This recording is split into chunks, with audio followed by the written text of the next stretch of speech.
Hello guys, welcome in learn faster YouTube channel. आज का हमारा टॉपिक है फ्यूचर परफेक्ट कंटीन्यूअस टेंस, जो कि फ्यूचर टेंस का आखिरी सब पार्ट है। इससे पिछली वीडियो में मैंने बात की थी फ्यूचर इंडेफिनिट, फ्यूचर कंटीन्यूअस और फ्यूचर परफेक्ट के बारे में, और उससे भी पिछली 8 वीडियो में मैंने बात की थी प्रेजेंट के सभी सब पार्ट्स और ऐसे ही पास्ट के भी सभी सब पार्ट्स के बारे में। और अगर आपने मेरी उन वीडियोस को नहीं देखा है तो आप उनको मेरे चैनल में जाकर ज़रूर देखिएगा, जिससे आपको सभी टेंस के बारे में सारी जानकारी हो और आपके लिए टेंस को पढ़ना इजी हो जाए। तो चलिए बात करते हैं आज के टॉपिक के बारे में, जो कि है फ्यूचर परफेक्ट कंटीन्यूअस टेंस। जैसा कि मैंने आपको फ्यूचर कंटीन्यूअस टेंस में बताया था कि उसकी मुख्य क्रिया में यानी मेन वर्ब में रहा होगा, रही होगी या रहे होंगे जैसे शब्द जुड़े होते हैं। ऐसे ही फ्यूचर परफेक्ट कंटीन्यूअस टेंस में भी रहा होगा, रही होगी या रहे होंगे जैसे शब्द जुड़े होंगे, पर इसमें एक ही डिफरेंस होगा कि हमें इस टेंस में समय भी दिया जाएगा। यानी कि जब भी बात परफेक्ट कंटीन्यूअस टेंस की आए तो उसमें समय भी दिया जाता है और समय के लिए से शब्द का इस्तेमाल किया होता है, और वहीं इंग्लिश में से के लिए हम सिंस या फोर का इस्तेमाल करते हैं। और मैंने प्रेजेंट परफेक्ट कंटीन्यूअस टेंस की वीडियो में बताया था कि सिंस का इस्तेमाल कब किया जाता है और फोर का इस्तेमाल कब किया जाता है। तो आपके सामने 2 एग्जाम्पल्स दिए गए हैं। पहला एग्जाम्पल है रवि 5 घंटों से पढ़ रहा होगा, और दूसरा एग्जाम्पल है सीमा सुबह से सो रही होगी। दोनों सेंटेंस के अंत में रहा होगा या रही होगी जैसे शब्द जुड़े हैं और उसी के साथ इनमें समय भी दिया गया है। तो ये दोनों ही सेंटेंस इसी टेंस के एग्जाम्पल हैं। अब बात करते हैं अफर्मेटिव सेंटेंस के बारे में, यानी सकारात्मक वाक्यों के बारे में। और सकारात्मक वाक्य क्या होते हैं ये मैं अपनी सारी वीडियो यानी सभी वीडियोस में आपको बता चुकी हूँ कि ऐसे वाक्य जिनमें हम नहीं का इस्तेमाल नहीं करते हैं और ना ही किसी प्रश्न को पूछा जाता है। बात करते हैं अफर्मेटिव के स्ट्रक्चर के बारे में।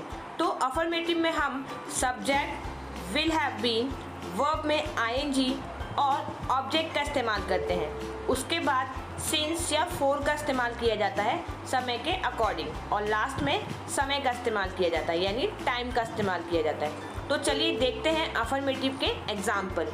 आपके सामने पहला सेंटेंस है रवि पढ़ रहा होगा।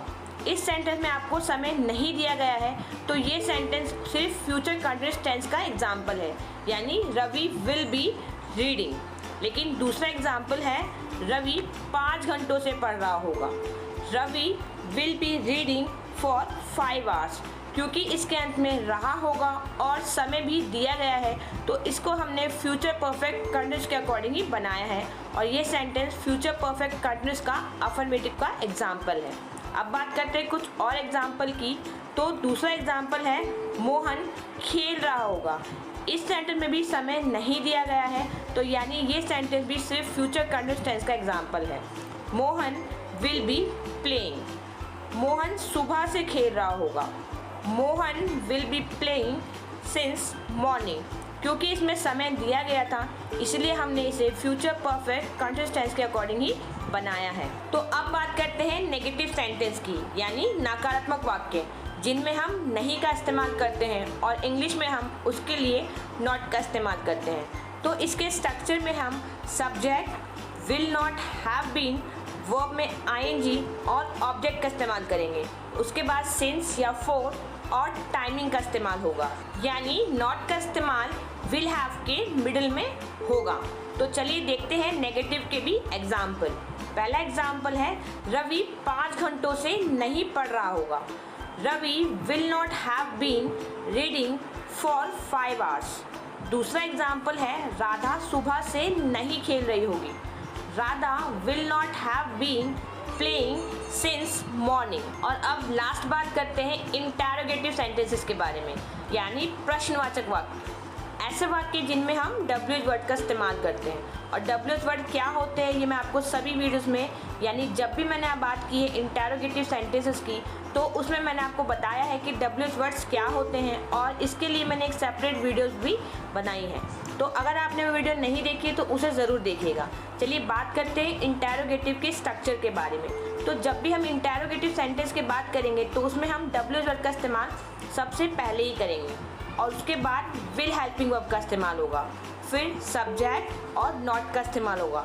नॉट का इस्तेमाल तभी किया जाएगा जब सेंटेंस में नहीं का इस्तेमाल हुआ हो। और उसके बाद हैव बीन, वर्ब में ing और ऑब्जेक्ट का इस्तेमाल होगा। और लास्ट में सिंस या फॉर और टाइम का इस्तेमाल किया जाएगा। और अब देखते हैं इंटेरोगेटिव के एग्जाम्पल। पहला एग्जाम्पल है रवि 5 घंटों से क्यों पढ़ रहा होगा। Why will Ravi have been reading for 5 hours? दूसरा एग्जाम्पल है राधा कब से खेल रही होगी।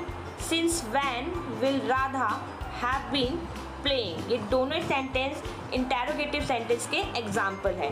तो गाइस, इस वीडियो में आपने बात की फ्यूचर परफेक्ट कंटिन्यूअस टेंस के बारे में, जो कि फ्यूचर का लास्ट सब पार्ट था। वही टेंस का भी ये लास्ट पार्ट था। और अगर आपने टेंसेस की बाकी वीडियोस को नहीं देखा है तो उसे मेरे चैनल में जाकर ज़रूर देखिएगा, जिससे आपको टेंसेस के बारे में जानकारियाँ मिल जाए और आपके लिए टेंसेस पढ़ना और भी आसान हो जाए। I hope guys you like this video. Please subscribe my channel, press the bell icon, जिससे आपको मेरी आने वाली वीडियोज़ के बारे में जानकारियाँ मिलती रहे। And share this video with your friends. Thank you.